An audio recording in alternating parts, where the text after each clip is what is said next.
My name's Leo, I'm 31, and until recently, I honestly thought I was over the whole family approval thing. I've got a decent job, a quiet apartment, and a solid circle of friends who know I'm not the loudest guy in the room.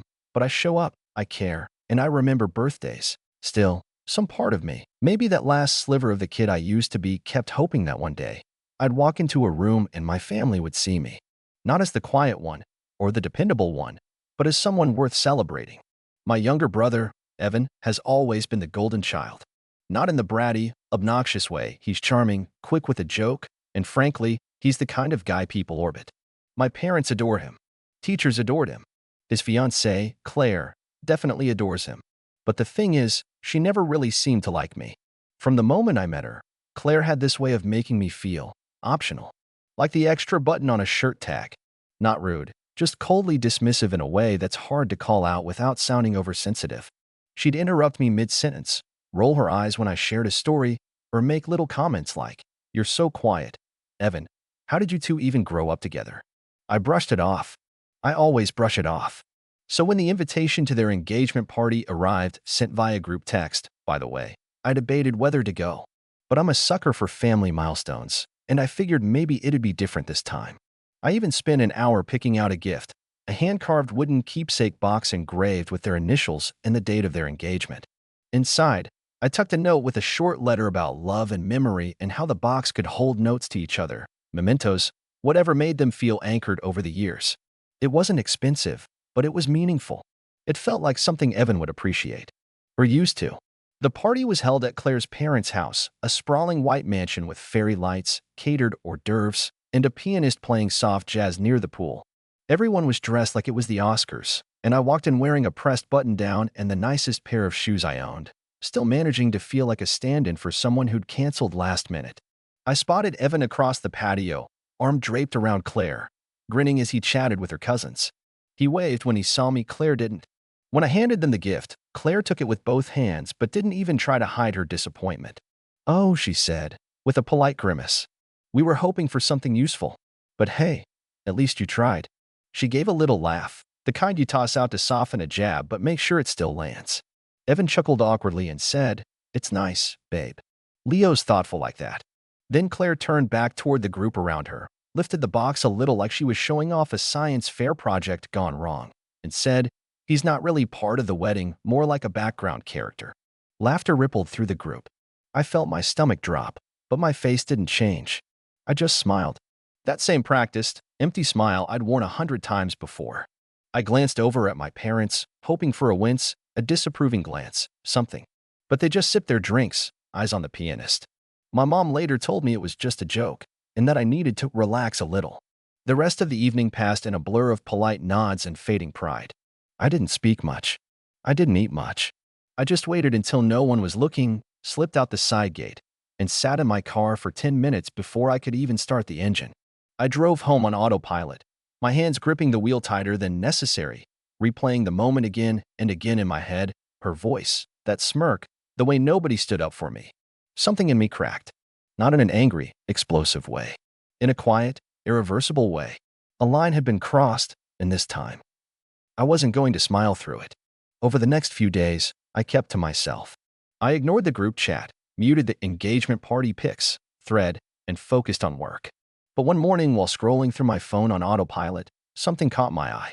An ad for a historic estate venue just outside the city. A massive, ivy-covered manor turned event space. The very same one Claire had been raving about back at the party. I remembered her gushing about it to her bridesmaids, saying it had European charm and looked like Bridgerton. I clicked the ad. Available dates, pricing, booking policies. And then, something inside me whispered, "Why not?" I called. I scheduled a tour. I used up a vacation day and drove out to see the place in person. And it was even more stunning than I'd expected. Marble floors, wrought iron balconies, candlelit hallways. I walked the grounds with the property manager and asked all the right questions. Then I asked the important one. Can I book a date just to hold it? Not for a wedding, just for an event. I might not even use it, but I'd like to reserve it either way. She smiled and said, "Absolutely." So I booked it. The same weekend Evan and Claire had been eyeing. I didn't tell anyone, not even my closest friend. I just waited. 2 weeks later, the group chat lit up again. Touring the venue today. Can't wait to see our dream location. I didn't respond. That afternoon, while I was finishing up emails at work, a single photo popped into the chat. It was Claire, standing in front of the estate's massive iron gate, locked. The caption read, this is weird. Then another message. From Evan this time, anyone know why the venue is closed? We confirmed the tour. There was silence for a while. Then, one more message popped up. From Claire's bridesmaid, they said someone else reserved the full weekend. Paid in full. No openings. I didn't type a word. I just sat back in my chair and let the silence stretch. That night, I lay in bed staring at the ceiling, my phone buzzing on the nightstand every few minutes as the group chat descended into mild chaos. I didn't open the messages. I didn't need to. I could imagine it all. Claire pacing in those designer heels, Evan trying to calm her down, her bridesmaids frantically looking up backup venues, and my parents probably whispering to each other, wondering if they should say something. But they didn't. No one called me. No one texted me directly. They just stewed. 3 days later, Evan finally reached out. He called while I was at work, and for the first time in years, I let it ring. Then I let it ring again. On the third try, I picked up. Hey, he said, voice careful. Got a second? I leaned back in my chair, put him on speaker, and kept scrolling through a spreadsheet. Sure. So, weird thing with the venue. He gave a nervous laugh. Apparently someone else booked it. Full weekend, non-refundable. Kind of messed up our plans. That sucks, I said evenly. It's a great spot. Yeah, it is. Claire's really upset. She'd been dreaming about that place. I remember. She said it looked like Bridgerton. He paused. Right. She also said the manager wouldn't give her the name of the person who booked it, but the dates matched the ones we were planning. Another pause. Leo, was it you? I didn't answer at first. Just let the silence hang. Leo, I finally said, do you remember what she said to me at the party? Evan hesitated. Come on, man. She was just joking. She called me a background character. In front of 30 people. While our parents sipped champagne and said nothing. He sighed. I talked to her about that. I said it wasn't cool. And what did she say? She said you're being dramatic. That it was just a little ribbing. Right. I could hear him breathing through the line, and I imagined him rubbing his forehead like he used to when we were kids and he'd broken something. Look, he finally said, can we talk about this? In person? Evan, I'm not mad, I said. I'm not looking for an apology. I just decided I wasn't going to let people walk over me anymore. You two wanted the venue. I wanted it too. I just moved faster. There was a long silence. Then he mumbled, you're serious. Dead serious. He didn't yell. He didn't argue. He just said, Claire's going to lose it. I'm sure she will. Then I hung up. That weekend, I got an email from the venue. Apparently, someone had tried to sweeten the deal by offering to double the payment for the same dates cash up front. But my reservation was locked in, and they were a professional establishment. They honored their contracts. A week passed. Then two. I heard through my cousin that Claire had completely restructured the wedding timeline. She started posting Instagram stories about reimagining their aesthetic and pivoting to a more sustainable ceremony. The captions were all cheerful, with sun emojis and soft filters, but the smiles looked tight, forced. They settled for a vineyard venue 45 minutes out of town. It was nice, but it wasn't the estate. As for me, I still hadn't told anyone what I planned to do with the space. See, I didn't book it just to block them. That wasn't the whole point. That would have been petty. I wanted something more than just revenge. I wanted a memory of my own. A space that was mine. So I started planning. Quietly. Carefully. I called in some favors from a few friends, a photographer I'd helped with his portfolio, a chef I'd once recommended to my boss, even an old friend who did event design on the side. I didn't tell them the full story, just said I wanted to host a small private gathering. Classy. Intimate. Personal. And then I got to work. I curated the guest list like a painter choosing the perfect brushstrokes. No one from my family made the cut. But I invited the people who had actually shown up for me over the years, coworkers who'd checked in during hard times, college friends I hadn't seen in a while, even my old English teacher who once told me, "You're quiet doesn't mean you're small." The night before the gathering, I stood inside the grand hall of the estate, watching the florists finish their work and the catering team set down the last of the plates. It was beautiful, not just in a Pinterest perfect way, but in the way it felt. Like something earned. Like proof. I took a slow breath. And just as I was walking out the front doors to call it a night, I saw them. Evan, Claire, and my parents. Standing at the gate. Claire was mid-rant, gesturing at the building like it had personally insulted her. Evan looked like he'd been dragged there. And my parents, well, my mom had that same pinched smile she wore whenever I did something unexpected, like I was an embarrassing subplot in someone else's story. I didn't say anything. I just watched. Eventually, Claire noticed me. She stopped talking and stared, eyes narrowing. I smiled.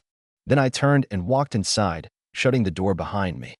Inside, the hall buzzed with quiet preparation, champagne glasses clinking, soft music playing from the string quartet rehearsing in the corner, the scent of fresh eucalyptus and roses thick in the air.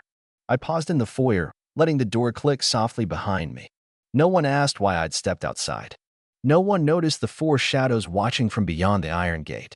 And that's exactly how I wanted it. I walked through the venue slowly, taking in the flickering candles, the velvet runners, the hand-lettered place cards. Every detail had been carefully arranged, not for status, not for Instagram, but for meaning. Each guest had a table card with a quote they'd once told me that helped me through a dark time. The menu had my late grandmother's roast chicken recipe. Even the playlist was built from songs people had sent me over the years when I'd needed comfort. This wasn't a wedding. This wasn't a party. This was a reclamation. I didn't tell my guests the full story behind the event, but they understood the feeling. One of them, Maya, a friend from college who'd once lent me her coat in a snowstorm without blinking, pulled me aside near the hors d'oeuvres table. "This is beautiful, Leo," she said, her eyes scanning the candlelit ceiling. "What's the occasion?" I just smiled. "Gratitude." She nodded slowly, taking a sip of her drink. "I don't know what they did to you, but I hope they see this." "Who?" I asked. She gave me a sly look. "Whoever made you think you had to earn your place in the world." I chuckled. "They're trying to see it right now." Maya raised an eyebrow but didn't press. She never did. That's what I loved about her. I slipped away and stepped onto the second-floor balcony. From there, I could see the front gate through the ivy-draped railing. They were still there. All four of them. Evan had sat down on a stone bench, elbows on his knees. My dad was on his phone. My mom looked vaguely annoyed, probably that no one had offered her a chair. But Claire was pacing. She was furious. I leaned on the railing, watching the scene unfold like a play I'd seen a dozen times. Claire said something, jabbing her finger toward the building. My mom replied, and then Claire whipped around and marched straight to the gate, grabbing the intercom. The small speaker on the wall beside me crackled to life. "Leo, we know you're in there," Claire said, her voice clipped and sharp. "This is childish. We just want to talk." I didn't respond. The speaker buzzed again. "You don't even need the venue. You're not even getting married. You booked it just to spite us." Another pause. Then, more sharply, "Congratulations. You proved your point. You got your little moment. Now can we act like adults and move on?" I exhaled, slow and steady. From behind me, someone approached, the venue manager, Marielle. She'd been coordinating the whole thing with calm professionalism, and now she stood beside me, her heels silent on the polished floor. "Friends of yours?" she asked, glancing at the gate. Something like that. She didn't ask more. Just said, "They've been out there for almost 40 minutes. Would you like me to ask security to escort them off the property?" I hesitated. It would have been easy to say yes, but I shook my head. "No. Let them stay. If they want to watch, let them watch." Marielle nodded. "Understood." As she left, the intercom crackled once more. "Leo," Evan's voice this time. Quieter. Almost pleading. "Can you just come talk to me? Please." I stood still. My knuckles were white against the iron railing. He added, "You don't have to keep punishing everyone." And that was the moment I realized something. They thought this was punishment. They thought everything I'd done, booking the venue, hosting the event, excluding them, was about them. It never was. I walked back into the ballroom, letting the soft music swallow the tension. People were seated now. Plates clinked. Laughter bubbled up from a table near the fireplace. I picked up my glass and stood near the head of the long dining table. No microphone. No speech. Just a quiet toast. "To all of you," I said, raising the glass slightly. "For seeing me when others didn't. For showing up when no one asked. For reminding me that being valued doesn't have to be loud." The room clinked in response, a soft chorus of crystal and kindness. And outside, beyond the gate, my family watched a party they would never be invited to. A celebration they couldn't interrupt. A night that wasn't about them. The night passed like something out of a dream. For the first time in years, I wasn't performing. I wasn't watching my words, or shrinking into corners, or reading the room for signals to adjust my presence. I wasn't background. I laughed, real, full-bellied laughter. I danced a little, offbeat and grinning. I caught up with people I hadn't seen since graduation. And with every passing hour, the knot that had been twisted so tightly in my chest for years began to loosen. Somewhere between the chocolate mousse and the second round of wine, I stepped out onto the back terrace alone. The moon was high, hanging like a pearl over the treetops, and the quiet hum of crickets filled the stillness. My thoughts wandered, not bitterly, but curiously. For so long, I'd internalized this idea that if I didn't draw attention, didn't stir the pot, didn't complain, then I'd earn love. I played my part, waited my turn, assumed that grace would be reciprocated. But some people don't work like that. Some people only see value when you demand to be seen. And for once, I had. The celebration wrapped up just after midnight. Guests filtered out slowly, hugging me with warmth that caught me off guard. One older couple, my former boss and her wife, both told me it was one of the most thoughtful evenings they'd attended in years. My friend Jake clapped me on the back and said, "You're finally taking up space, man. About time." As the last guest trickled out, Marielle approached me in the now quiet hall. "Would you like to keep the gate locked for the night?" I nodded. "Yes. One more hour." She smiled softly. "It was a beautiful evening, Leo. Thank you for everything." I stayed behind to help the staff clean. Not out of obligation, just habit. Folding napkins, wiping surfaces, restoring order. When we were done, the venue was quiet again, lit only by soft amber sconces and the occasional flicker of candlelight that hadn't yet burned out. It was just after 1 a.m. when I walked outside. The air was cooler now, and a light fog had started to settle on the grass. My car was parked near the entrance, but I didn't get in. Instead, I walked slowly to the iron gate. It was empty. They were gone. There were no voicemails, no texts, just silence. And I was okay with that. I slept like a stone that night, deep, dreamless. The next morning, I turned off my phone. No emails, no notifications, just the sound of the coffee maker in my kitchen and sunlight leaking through the blinds. It wasn't until later that afternoon that I finally turned my phone back on. 23 missed messages. None from Evan. 8 from Claire, ranging from furious, "You're disgusting," to condescending, "Hope your little pity party was worth it," to desperate, "Evan is heartbroken. You've made your point. Come to dinner so we can talk." 1 from my dad. Just a single line. "Call me when you're done with the theatrics." That one made me pause, not because it hurt, but because it didn't. For the first time, it didn't land. It was just a message from a man who had always watched from the sidelines, content to let things happen, never once stepping between me and the slow drip of disrespect. I didn't call him back. 3 weeks passed. I went back to work, back to the gym, back to a life that finally felt like mine. I wasn't angry. I wasn't plotting. I was just done. Then, a letter arrived. Not a text. Not an email. A real letter. In Claire's handwriting. I almost didn't open it, but curiosity won. "Leo, I'm writing because Evan won't. He's embarrassed. Humiliated, actually. You've always been the nice one, and somehow that made us think we could say and do anything, and you'd take it. I won't sugarcoat things. We made you feel small. I made you feel small. I thought it was harmless, but it wasn't. You showed us how much we underestimated you. Loudly. Evan misses you. He won't say it, but I will. We both do. I won't pretend we deserve a second chance, but if you're willing to talk, really talk, I'll be there. Claire." I folded the letter and tucked it into a drawer. I didn't write back. A month after that, the wedding came and went. They kept it small. Photos were posted online. Pretty dresses. Matching suits. A vineyard backdrop. Not one mention of the drama, of course. Just filtered smiles and curated captions. I didn't go. I wasn't invited. And that was fine.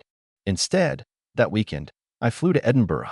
It was a place I'd always wanted to see, and for once, I wasn't waiting for permission. I walked cobblestone streets alone. Ate meals in little taverns filled with strangers and stories. Took photos of fog-drenched castles and sent them to no one. On the last night, I sat at the edge of Calton Hill, watching the city lights flicker beneath the clouds. My phone buzzed again. A single message from Evan. "I'm sorry.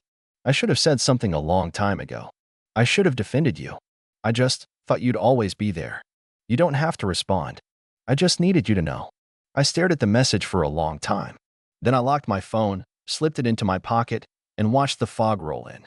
Some doors don't need to be slammed shut. Sometimes they just stay closed. Quietly. Permanently. And sometimes that's not bitterness.